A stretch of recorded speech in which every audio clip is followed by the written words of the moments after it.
네, 여러분 반갑습니다. 이번 시간에는 제 7장 세 번째 강의가 되겠습니다.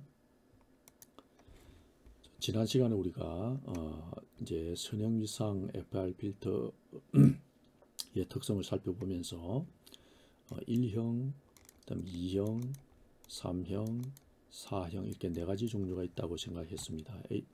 그래서 지난 시간에 1형과 2형에 대해서 설명을 드렸는데요. 자, 그러면 이제 3형과 4형은 어떤 것이냐? 1형, 2형은 우리가 앞에서 둘 다 이 임펄스 응답 HN이 대칭 형태로 존재하는 경우를 얘기했죠. 그러면서 필터의 길이 m이 홀수인지 아니면은 m이 짝수인지에 따라서 홀수이면 1형, 짝수이면 2형 이렇게 우리가 얘기를 했었습니다. 그래서 이 1형, 1, 2형의 이제 차이점을 우리가 크기 응답하고 위상 응답을 봤을 때 조금씩 차이가 있다는 걸 봤었습니다. 그죠? 자, 그러면 우리가 3형은 그러면은 어떤 특성을 가지고 있는지 한번 보겠습니다. 그럼 3형은 어떻게 되냐면은 이 임펄스 응답이 이게 임펄스 응답의 형태가 분포 형태가 반대칭으로 분포를 하는 것입니다. 그러면서 이제 필터의 길이 m이 홀수인 경우를 우리가 제3형, 그 다음에 m이 짝수인 경우를 우리가 제4형이라고 정하게 되었습니다. 그다음에 제3형 선형위상 FI 필터라는 것은 이 임펄스 응답이 반대칭으로 이루어지고 필터의 길이 m이 홀수인 경우가 되겠습니다. 그래서 이 경우입니다. 예를 들어서 m이 이제 11이면 홀수죠. 그죠? 그럼 이때 홀수는 알파를 계산하면은 2분의 11-1에서 5가 되죠. 그죠? 그래서 순서가 5인 지점부터 0, 1, 2, 3, 4, 5죠. 여기를 중심으로 서로 이제 대칭인데 부호가 다르죠. 그죠? 플러스일 때 마이너스, 마이너스일 때 플러스, 마이너스 때 플러스 되니까 부호가 서로 다르니까 반대칭이 되는 거죠. 그죠? 이렇게 이제 분포한다는 것을 우리가 알 수가 있고요. 자, 그러면 이제 우리가 이렇게 분포하는 경우에 대해서 m이 11이고 그럼 알파는 5가 되고 순서 5에 대해서 반대칭이다. 우리가 hn 우리가 해서 조금 전에 설명했습니다.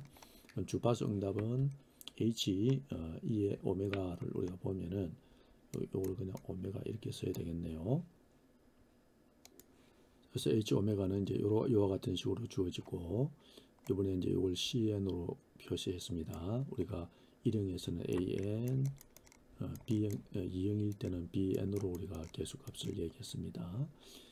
이제 C형, 이제 3형은 cn으로 이렇게 하고, 이렇게 이제 식이 주어지고, 이때 cn과 임펄스 값 h와의 관계는 이런 관계로 오집니다.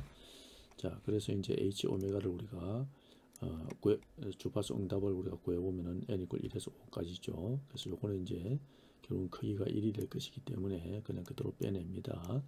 그런 다음에 이제 C1 sin 오메가, C2 sin 2 오메가, C3 sin 3 오메가, C4 4 오메가, C5 5 오메가 이렇게 되죠.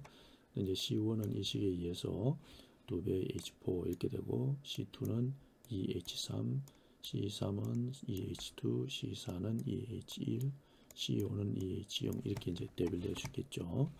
자, 그렇게 해서 이제 이 진폭 응답이 이렇고 크기 응답은 이렇게 된다. 그죠?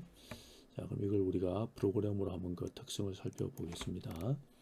자, 그래서 이제 프로그램을 하면서 이제 요 챕터 07 모듈 요거는 요 파일은 이제 G플레인 이제 함수를 쓰는 것이 되겠습니다. 안에 들어있는 거죠. 우리가 초기에 만든 다음에 이걸 먼저 만들고 1, 2, 3형 실습을 한다고 했죠. 자, 그래서 이제 HN과 이 N을 구성하고 그 다음에 HN을 이제 이렇게 넣었습니다. 그죠? M은 홀수로 넣고 이 반대층으로 지금 HN이 구성되어 있죠. 그런 다음에 이제 0부터 파이까지 천등분해서 오메가 값을 계산을 하게 됩니다. 오메가를 그렇게 계산을 해서 이제 값을 구해냈습니다. 그래서 이제 조금 전에 그 식에 따라서 이 주파수 응답 함수는 이렇게 이제 식이 주어지고요. HN으로 이제 hn 값을 주잖아요. 우리가 식에서는 cn이 있는데 이 cn 개수를 우리가 hn 값으로 대별하는 식으로 우리가 수식을 대체할 수 있었죠. 자, 그런 다음에 이제 앰플리튜드 구하고 이제 크기 응답, 요거는 절대값 구하면 크기 응답이 되죠. 연침포 응답이고, 위상응답을 이렇게 이제 구하면 되겠습니다. 자, 그 다음에 이제 창을 4개를 창 하나에 이제 4등분 해가지고, 그죠? 4등분 해가지고 구합니다. 자, 그 다음에 이제 그림 2에는 그림이 요거를 이제 요렇게 그림이 나누어진 이유는 요게 이제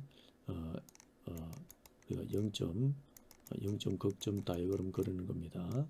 그래서 POL의 이걸 그려가지고 이거를 여기 2에 2에 우리가 그림을 그릴 때 4등분 했잖아요. 2에 1, 2, 4만 썼거든요. 그래서 3은 비워놨는데 이거를 이제 여기다가 이제 결과 창이 2개 나오면 이거를 여기다가 이제 집어넣어 가지고 이제 그림을 이제 같은 창 하나에 그림이 나오도록 만들어서 이 교재 여러분들에게 보여주는 겁니다. 자, 그렇게 해서 이제 이렇게 보여준 걸 보니까 우리가 그림 1은 요 3개 나오죠, 그죠? 그림 1은 3개 나오고 그림 2는 요거 하나가 나옵니다. 그래서 이렇게 이제 갖다 붙였습니다. 그래서 같이 보기 위해서 이렇게 보니까 이제 그 임펄스 응답 HN을 우리가 보게 되면은 여기 반드시 여기 0이라고 했죠. 반드시 0이 돼야 된다 그랬죠. 이 5를 중심으로 0이 돼서 서로 반대칭이 돼 있죠. 그죠? 응답이 플러스면 마이너스, 크기가 같으면서 마이너스는 플러스, 마이너스 플러스, 플러스는 마이너스로, 마이너스는 플러스로 이렇게 서로 반대칭 걸 알 수가 있습니다. 이럴 때 크기 응답을 보게 되면은 여기에 이제 0점을 지나는 것이 이렇게 네 군데에서 일어나고 있습니다. 그래서 이 지점에서 이제 이렇게 불연속이 일어나죠, 그죠? 불연속이 일어나게 됩니다. 만약에 이제 우리가 크기 응답이 아니고 진폭 응답, 앰플리튜드 절대값을 취하지 않은 앰플리튜드 응답을 HR 오메가를 가지고 하게 되면은 이게 이제 이런 것들이 이제 네거티브로 내려갈 겁니다. 이렇게 이런 식으로 네거티브로 이렇게 내려가게 되고 절대값을 취했기 때문에 올라온 겁니다. 이렇게 그러면서 이제 여기 불연속이 이제 사라지게 됩니다. 그렇게 해서 이제 직선으로 나오게 되겠죠. 예, 이제 연속선으로 나오게 됩니다. 0점을 지나는 연속선으로. 자, 그렇게 해서 이제 그때는 이제 파이가 이제 180도 되는 이런 선이 될 수도 있고요. 자, 그렇게 해서 이제 이렇게 하면 되겠습니다. 그 다음에 이제 요 소스 코드는 조금 전에 설명했습니다. 그걸 다시 이제 모아놓은 것이니까 잘 보시기 바랍니다. 자, 이번에는 이제 네 번째 제4형 선형위상 FR 필터입니다. 이거는 이제 필터 길이가 이제 짝수인 경우죠. 짝수이고 그 다음에 HN의 분포가 반대칭인 경우가 되겠습니다. 반대칭 짝수인 경우. 자, 그래서 HN을 보게 되면은 이렇게 짝수가 되죠. 그래서 여기가 이제 알파 이퀄 2분의 12 마이너스 1이니까 이게 이제 5.5죠. 순수로 봤을 때 5.5 되는 지점에서 수로 반대칭으로 존재하게 됩니다. 그죠? 그래서 m이 12이고 5.5에 대해서 반대칭입니다. 이때 주파수 응답은 이렇게 되고 이제 이번에는 dn으로 개수값을 줬습니다. dn과 임펄스 응답값 사이의 관계는 이렇게 주어지게 됩니다. 그래서 이제 우리가 요거는 우리가 알고 있으니까 h 응답값은 여기서 다 알고 있잖아요. 그러니까 바로 이 값을 가지고 오면 되기 때문에 이렇게 대별해서 쓰게 되는 겁니다. 그래서 이제 h 오메가를 계산을 합니다. n = 1에서 6까지 n = 1에서 6까지 그렇게 해서 요거는 이제 결국은 크기가 1이 될 거니까 그냥 빼놓습니다. 그래서 요 안에 요 대괄호 안에 것만 계산합니다. D1 0.5오메가, D2, D3, D4, D5, D6 하게 되고 요 D 대신에 H 값으로 이렇게 대체하면은 우리가 값을 구할 수 있겠죠. 자, 그렇게 해서 이제 하게 되면은 이제 크기 응답은 이렇게 되고 진폭 응답 이렇게 되고 크기 응답은 이렇게 되겠습니다. 이거를 우리가 프로그램을 하게 해서 똑같은 과정을 거쳐서 이 결과를 우리가 보게 되면은 이런 결과를 가지고 있습니다. 자, 그래서 여기서도 보면은 임펄스 응답 HN을 보면은 반대칭이죠, 그죠? 그래서 여기 5.5를 중심으로 A가 이제 5.5가 되겠습니다. 5.5를 중심으로 서로 반대칭으로 존재하죠, 그죠? 이런 특성을 가지고 있고, 이제 M이 12로 이제 짝수인 경우가 되죠. HN은 이제 반대칭이고, 그랬을 때 크기 응답을 보게 되면은 이렇게 역시 마찬가지로 이렇게 네 군데서 불연속 현상이 일어나고 있습니다. 자, 이렇게 네 군데서 불연속이 일어납니다. 실제로 이제 우리가 크기 응답을 봐서 그렇지 앰플리튜드를 보게 되면은 이제 이렇게 직선이 요거나 이렇게 직선으로 될 겁니다. 자, 그럼 이때 이제 극값은 총 11개죠. m-이니까 우리가 11개의 극점이 여기 원점에 존재합니다. 실제로 11개가 중복되어 있는 겁니다. 그다음 0점도 이제 이렇게 11개가 존재하는데 서로 대칭으로 존재하죠. 이렇게 대칭이 있고 이렇게 대칭이 존재하고 대칭 존재하고 하나 남죠. 그죠? 그래서 11개가 이렇게 존재한다는 것을 우리가 알 수가 있습니다. 그래서 이 특성을 보면은 1, 2, 3, 4형들이 비슷비슷한 것 같은데 조금씩 다릅니다. 그죠? 약간 이 특성들이 보면은 조금씩 다르다는 걸 우리가 알 수가 있습니다. 네, 자, 이렇게 해서 우리가 이제 총 4개의 선형 위상 FI 필터 4가지 형태의 특성들에 대해서 우리가 한번 살펴봤습니다. 자, 그러면 우리 7장에서 이제 우리가 본격적으로 이제 이 7장의 제일 중요한 부분에 들어가겠습니다. 자, 그러면 7장이 뭐냐면은 이제 설계하는 거죠. FI 필터, FIR 필터를 우리가 선형 위상 FI 필터를 설계하는 것이었습니다. 근데 이제 그 설계 기법이 있었는데요. 여러분들이 이제 지난 시간에 우리가 설계 기법에 대해서 설명을 하면서 간단하게 몇 가지 기법을 설명했었는데요. 이게 283페이지에 가면은 있게 되겠습니다. 그래서 283페이지 잠깐 가보겠습니다. 283페이지에 돌아가게 되면은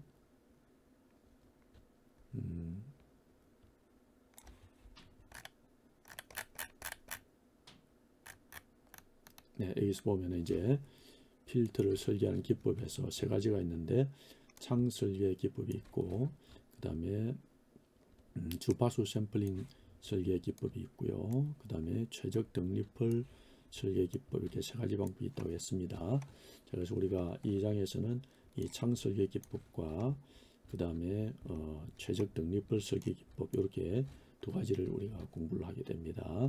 주파수 샘플링 설계 기법은 조금 복잡하기 때문에 이거는 이제 빼고요. 창 설계 기법과 창 함수를 설계함으로써 이제 설계 FI 필터를 설계하는 겁니다. 그 다음에 최적 등리펄 특성을 이용한 설계가 되겠습니다. 이 2가지 설계 방법에 대해서 설명을 하게 되겠습니다. 자, 그러면 이제 우리가 다시 이제 돌아와서 자, 그래서 이제 창 설계 기법의 개요를 알아보고 창에는 그럼 어떤 종류들이 있는지를 우리가 살펴보려고 합니다. 자, 그러면 창 설계 기법을 하기 전에 우리가 통과 대역에서의 단위 크기의 이득과 선형 위상 특성을 가지고 저지 대역에서는 0응답을 가지는 이상적인 주파수 선택 필터의 주파수 응답을 우리가 살펴볼 수 있는데요.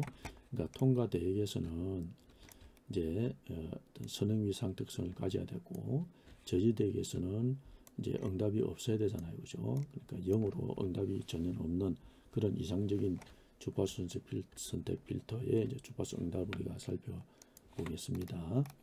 자, 그래서 우리가 앞에서 봤듯이 우리가 이제 이런 경우는 이 부분만 보면 되겠습니다. 그래서 저역 통과 필터입니다.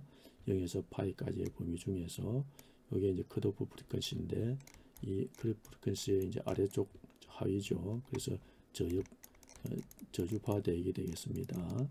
저주파 대역만을 통과하게 되니까 이게 저주파 통과 필터죠. 저역 통과 필터, 로우 패스 필터가 되겠습니다. LPF.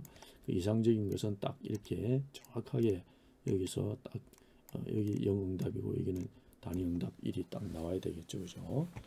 그래서 이제 이때 이 HD 오메가는 이상적인 이 아이디얼에서 HD 오메가는 이런 특성으로 나타나야 되겠죠. 그죠? 오메가 10 컷오프 프리퀀시보다도 낮은 데서는 1로 나타나고 그 다음에 이제 높은 데서는 0 응답이 나와야 됩니다. 자, 그래서 이때 오메가 C는 차단 주파수가 되고 알파는 샘플 지연이 되겠습니다. 우리가 저기 앞에서 우리가 3장, 4장 이런 곳에서 우리가 공부했듯이 이런 사각파, 그죠? 이 주파수 응답인데 예를 들어서 이제 우리가 시간 영역에서 이런 사각파는 주파수 영역에서 이것이 이런 식으로 나타났었습니다. 그죠? 이렇게 이제 싱크함수로 나타났습니다.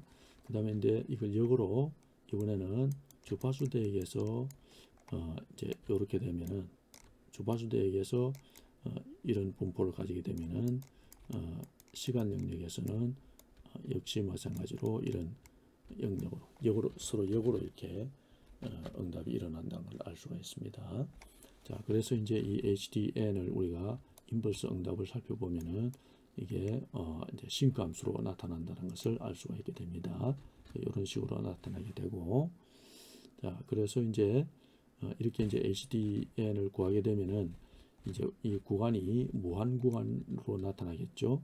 그래서 무한 구간의 이상적인 제역 통과 필터를 적용하려면은 계산 처리가 어렵습니다. 그래서 양끝을 잘라 가지고 길이가 m인 그런 유한 길이의 선행 위상 FR 필터를 얻어야 되거든요. 자, 그렇게 해서 이제 이 식을 우리가 이렇게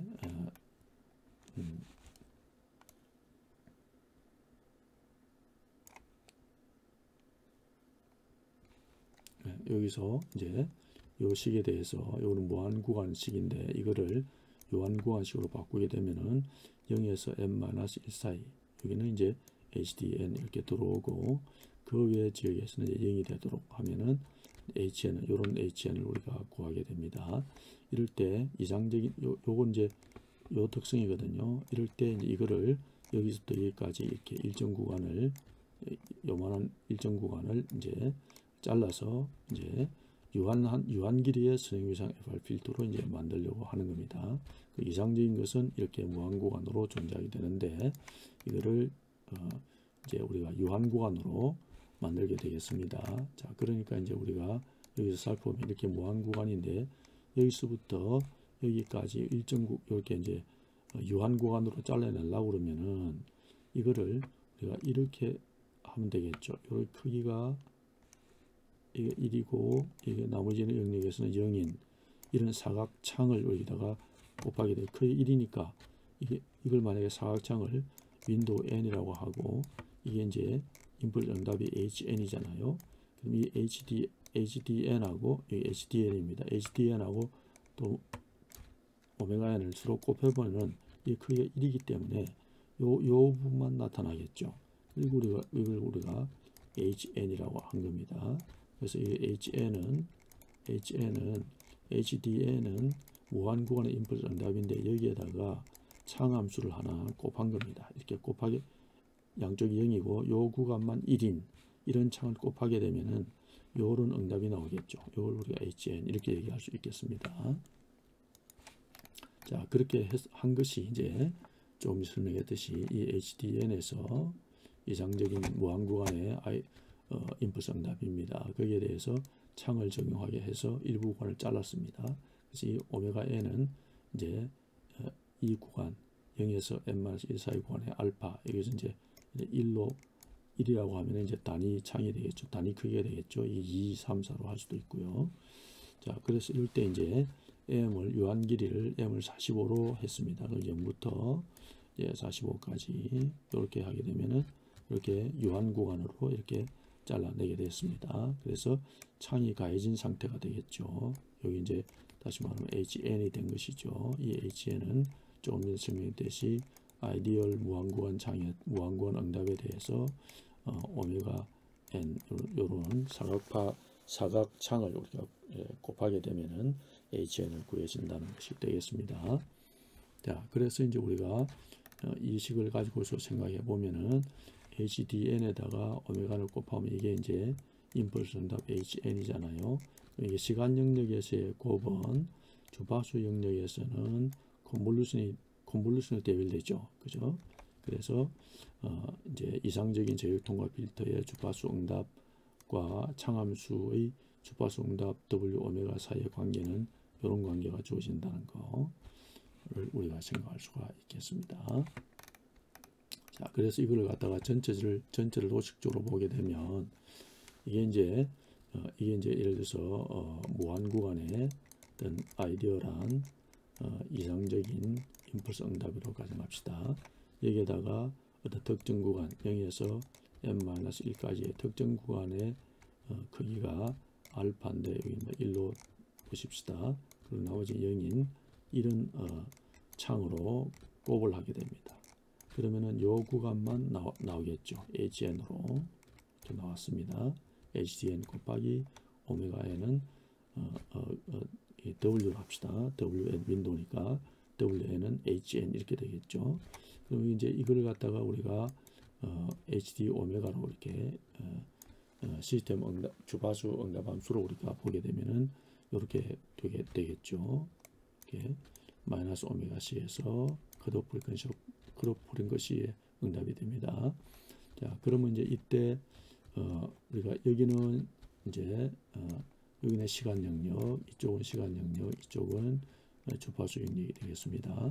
자, 그렇게 해서 시간 영역에서의 사각형과 또 주파수에서 응답에서는 이렇게 이제 이런 식으로 나타나게 되겠죠. 신감수로. 자, 그래서 이제 시간 영역에서 서로의 곱은 이렇게 나타나고 곱은 또 주파수 영역에서는 컨볼루션으로 나타난다 그랬죠. 그래서 이걸 여기에다가 이걸 컨볼루션 하게 되니까 이것이 이제 이런 식으로 리플이 형성이 되죠. 그죠? 이제 스탑 영역에서도 리플이 일어나고 그다음에 통과 영역에서도 리플이 일어나는 이런 현상이 일어나게 될 것입니다.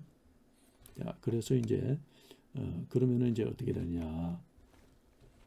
이제 창함수를 쓰는 목적은 이렇게 이제 창을 가하니까 이 무한 구간의 응답이 유한 구간의 응답으로 바뀌면서 주파수 응답은 아이디어란 것이 이렇게 실질적으로 이렇게 바뀌는 거죠.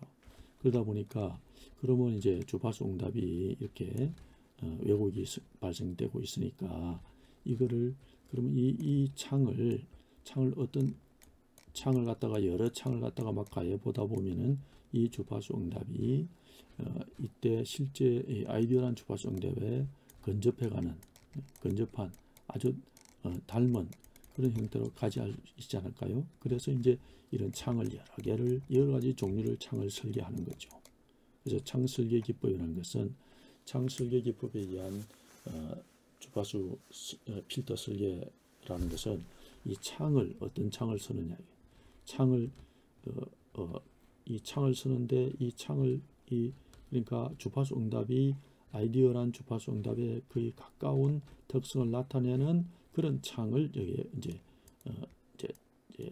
인가한다는 거죠. 이런 창을 설계를 하겠다는 겁니다. 목적이 뭐냐? 창 설계 기법에 의한 필터의 설계의 목적은 뭐냐면은 주파수 응답이 창을 가했을 때 주파수 응답이 원래 이상적인 그 응답 특성에 가까이 가게 해주는 그런 창을 설계를 한다는 겁니다. 그 창을 설계를 잘 하게 되면 주파수 응답 특성이 임펄스 아이디어란 응답 특성에 가까이 갈 수 있겠죠. 그렇죠? 그래서 이 창을 설계한다. 그래서 이런 창의 종류들이 많이 이제 연구가 된다는 것이죠. 자, 그래서 조금 전에 설명한 것이 그 얘기가 되겠습니다. 왼변 시간 영역에서 무한구간의 임펄스 응답 HDN에 일정 길이의 창함수 WN을 곱해가지고 요한구간의 임펄스 응답 HN을 전환하게 되면 데이터가 부족하게 되잖아요. 그래 되니까 오른편 주파수 영역에서 주파수 응답 H오메가는 이상적인 주파수 응답 HD오메가에 통과되었고 저지되게 해서 리플 현상이 발생하게 되는 거죠. 데이터가 부족한 현상이 일어나게 되니까. 그 다음에 전이대역이 또 생성이 되고 그래서 이상적이지 못한 결과를 나타내게 된다는 걸 우리가 앞에서 보았습니다.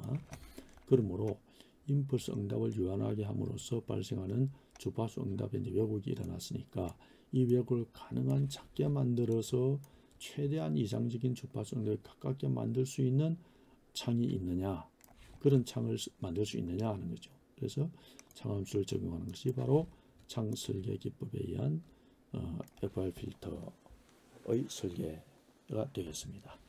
자, 따라서 시간 영역에서 FIR 필터의 임펄스 응답에 곱하는 창함수를 이 창함수 자체를 즉 WN 이거를 어떤 특성의 창함수를 사용하느냐에 따라서 얼마나 이상적인 주파수 응답에 가까운 응답을 얻을 수 있느냐 하는 것이 연관되어 있다. 이렇게 우리가 보는 것이고, 다 결과적으로 창 설계 기법에 의한 FIR 필터의 설계라는 것은 이상적인 필터의 임펄스 응답의 성능이 좋은 창함수를 단순하게 이 응답에다가 창함수를 이 임펄스 응답에다가 HDN에다가 성능이 좋은 창함수를 단순하게 곱하는 거다, 이렇게 우리가 생각할 수 있는 것이죠. 그래서 이 성능이 좋은 창함수는 그러면 어떤 거 있느냐, 이걸 우리가 살펴볼 필요가 있겠습니다. 자, 그러면 이제 창의 종류를 우리가 보게 되면 그동안에 연구된 여러 가지 창들이 있는데요. 그 중에서 대표적인 창들을 여기서 설명하겠습니다. 자, 그래서 이제 창 설계 기법에 의한 FR 필터 설계에 널리 사용되고 있는 창에는 어떤 것들이 있느냐. 사각창 있습니다. 렉탱귤러 윈도가 있고, 바틀렛 창이 있는데 오늘 삼각창이라고도 합니다. 그 다음에 헨 창이 있고요. 그 다음에 해밍 창이 있고, 블랙맨 창이 있고, 카이저 창이 있고, 이런 가장 널리 사용되는 창들입니다. 이런 창들의 함수식과 모양을 우리가 그리고 주파수 응답 특성들을 한번 살펴보려고 합니다. 자, 제일 처음에 이제 사각창을 보게 되면은 사각창은 식이 이렇게 됩니다. 그래서 이제 이 요한구간 안에서는 크기가 1이고 그렇지 않은 영역에서는 이제 그 외 영역에서는 0인 그런 게 되겠죠. 그래서 요게 이제 이렇게 되는데 길이를 이렇게 요런 창이 되겠습니다. 사각창입니다.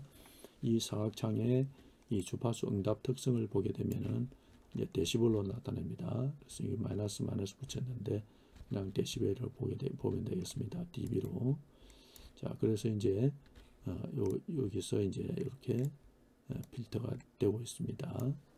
그 다음에 이제 바틀렛 창을 보겠습니다. 바틀렛 창은 이제 반을 나누어서 반쪽은 이렇게 상승을 하고 반쪽은 이렇게 하강하는 형태입니다. 이 수식을 가지고서 계산하면 값들이 나오니까 그 값을 찍어서 연결해 보면 되겠습니다.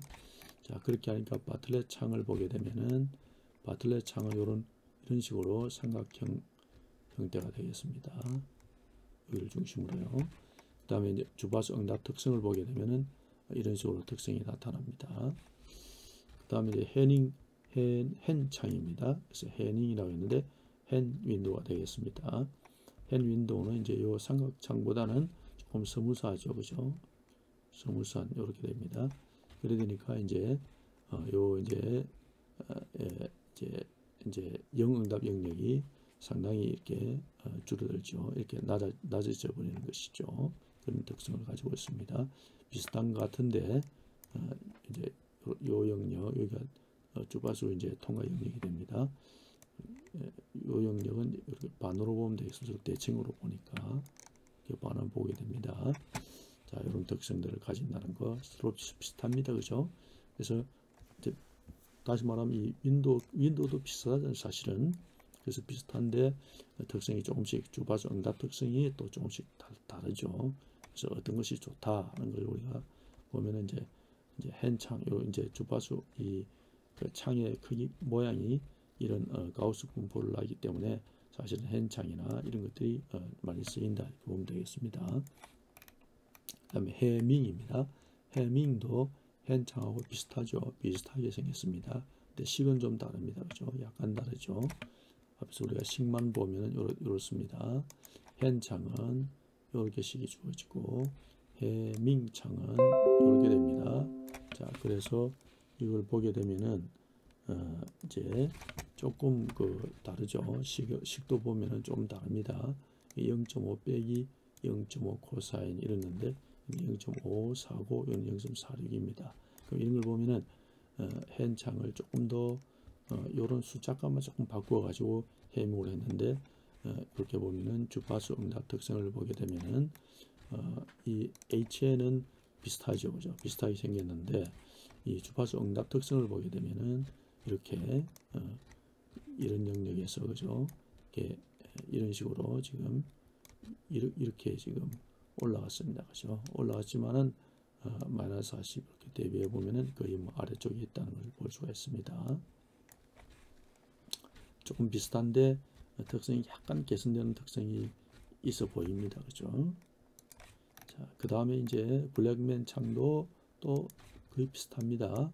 0.42, 0.5 하고 이제 요거 하나 또 더해졌죠. 0.8 항이. 자, 그렇게 해보니까 또 이런 특성을 가집니다. 이때 보니까 약 60dB까지도 이런 특성이 이렇게 잘 나타나고 그 이후에 이렇게 감소하는 이런 특성을 가지고 있습니다. 그 다음에 카이저 창은 식이 이제 이렇게 식이 주어지는데 카이저 창은 이 베셀 함수를 씁니다. 이런 베셀 함수를 쓰게 되는데 요거는 이제 여러분들이 베셀 함수에 대해서 여러분들이 각자 한번 좀 알아보시기 바랍니다. 자, 그래서 I0은 여기서 I0은 수정된 0차 베셀 함수가 되겠습니다. I0는 그래서 이 베셀 함수를 넣고 이제 베타 값이 들어가고 mn이 이렇게 이루어집니다. 여기 이제 또 요 베셀 함수죠. 자, 그래서 이제 카이저 창은 이 베타 값이 여기 이제 베타 값이 있는데 이 베타 값이 어떻게 되느냐에 따라서 근사 형태를 알 수가 있는데 베타가 0입니다. 그러면 이제 요 항이 사라지는 거죠, 그죠? 요 항이 사라지는 거니까 사각창이 되겠습니다. 사각창. 그래서 이제 사각창이 되고 그 다음에 이제 여기 베타가 5가 되면은 해밍창의 유사한 특성을 가지고 베타가 6이 되면은 hen창의 유사한 특성을 가지고 베타가 8.6이면은 블랙맨 창에 유사한 그런 창 형태를 나타나게 됩니다. 그래서 이 카이저 창을 좀 우리가 주목할 필요가 있겠습니다. 자, 그래서 이 카이저 창에 대해서 우리가 생각을 해볼 수가 있고요. 자, 그러면 이제 우리가 여러 가지 이제 창들을 우리가 보게 됐는데요. 카이저 창을 보게 되면은 요런 여기가 조금 낮죠. 이렇게 우리가 앞에서는 이런 식으로 이런 식이었는데 이쪽 부분이 조금 낮은 특성을 가집니다. 자, 그랬더니 봤더니 카이저는 사실 굉장히 특성이 뭐 다른 것에 비해서 좋다고 우리가 볼 수 있습니다. 그렇죠? 그렇게 되기 때문에 그래서 이 영역이 이 스탑 영역이 주파수 특성이 이런 식으로 나타나고 있죠. 자, 그래서 지금까지 이제 우리가 이제 그래서 카이저 창은 조정 가능한 창함수다 이렇게 우리 얘기할 수 있겠습니다. adjustable 창함수다 이렇게 보고 신체적으로 널리 사용되는 창함수다 하는 걸 우리가 알 수가 있습니다. 자, 그러면 이제 우리가 지금까지 사각창, 그다음에 바틀렛 창이 삼각창이라고도 하고요, hen창, 해밍창, 블랙맨 창 이렇게 있고 우리가 앞에 또 카이저 창도 있다고 우리가 방금 공부했습니다. 이 카이저는 이 베타의 값에 따라서 요것도 바뀔 수 있으니까 요건 두고 이제 요 기본적으로 요 이런 5가지 창에 대해서 생각해 볼 수 있습니다. 자, 그러면 창함수를 이용해서 FIR 필터를 설계하기 위해서는 먼저 통과대역 에지 주파수, 그 다음에 저지대역의 에지 주파수, 천위대역 폭, 여기서 그걸 빼면 되죠. 천위대역 폭, 통과대역의 리플 값 RP, 이제 상대 설계입니다. 상대 스펙이죠. 저지대역에서의 검측값 AS, 창의 길이 m, 파라미터 베타 값 등이 이제 필요한데, 이제 이를 위해서 각 창들의 천이 대역폭 델타 오메가와 감소 AS 값들을 비교해서 이제 여기 나타냈습니다. 그럼 천이 대역폭을 보게 되면은 사각창의 근사치는 n분의 4파인데 실제 정확한 값은 이런 값들을 가집니다. 값들. 자, 그래서 이때 최소 저지 대역 감소는 21dB. 요 뭐냐, 요거는 우리가 최소 저지 대역 감소라는 것은 여기서 보면은 제일 처음에 우리가 사각창이었잖아요. 이럴 때 이걸 중심으로 요 반쪽이니까 최소 때는 여기죠. 두 번째 여기가 피크 되는 요 지점이죠, 그죠? 요때의 데시벨 값을 말합니다. 자, 그렇게 하니까 이제 여기서 데시벨 값을 보게 되면 21dB에서 최소 저지대가 일어났고, 블랙맨 창을 보겠습니다. 74dB에서 난다 했습니다. 그래서 블랙맨 창을 보게 되면은 블랙맨 창이죠, 그죠? 블랙맨 창을 보게 되면은 여기서 반쪽을 보면은 최소로 여기 요 지점이죠. 이렇게 되니까 여기가 75dB가 75dB로 이렇게 나타나는 것을 볼 수가 있습니다. 그죠? 이런 식으로 이 특성들을 우리가 살펴볼 수가 있습니다. 그래서 요 표 창 종류에 따른 천이 대역폭과 저지대역의 감쇄값을 비교해 놨는데, 이것이 이런 값들이 이제 설계에 반영이 되게 됩니다. 그래서 이 표를 우리가 잘 기억하고 있어야 되겠습니다. 이런 외울 필요는 없습니다. 이제 이 값들이 이렇게 있다는 거, 이걸 보고서 우리가 설계를 이제 하게 될 거니까요. 자, 그렇게 해서 이제 이번 시간 제 7장 세 번째 시간을 마치도록 하겠습니다. 그리고 다음 시간에 이제 이 값들, 창의 종류와 그 다음에 창의 종류에 따른 천이 대역폭과 그 다음에 최소지대 감쇄의 값들, 열수로 비교 값들을 이용해서 창을 실제로 이제 창 설계 기법에 의해서 FIR 필터를 설계하는 것이 이제 다음 시간에 여러분들에게 강의를 하도록 하겠습니다. 수고하셨습니다.